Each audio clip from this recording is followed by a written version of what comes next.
पर जॾहिं 15 शाबान वारी रात थींदी आ 300 दर रहमत जा खुलंदा आहिनि।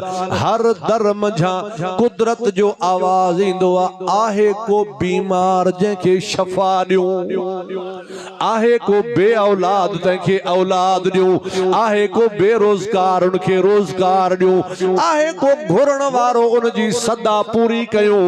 पोइ सारी रात भिटाई साहब तॾहिं चवंदो आहे त सारी रात सुबहान खे जागी जन कयो याद। उन्हनि जी अब्दुल लतीफ़ चवे मिटीअ बि लधो मान, पोइ किरोड़े कन सलाम अची अंगण उन्हनि जे। हबीब फरमायो इन रात जागो।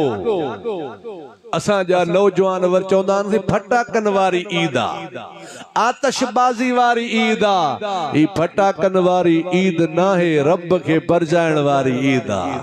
अल्लाह जे दर ते अची करे पंहिंजे गुनाहन बख्शराइण वारी रात आ। इन रात बरकाता नफिल पढ़।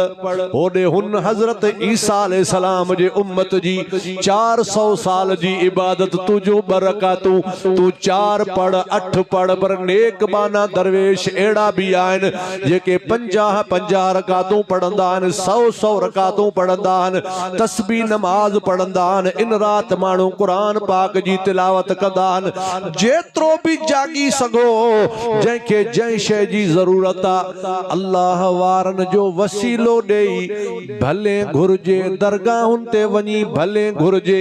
असीं इन शइ जा क़ाइल आहियूं, इनकारी कोन आहियूं, पर मुंहिंजा प्यारा दोस्त कॾहिं रब जी ज़ात खां पाण घुरी ॾिस त केॾो मज़ो आहे।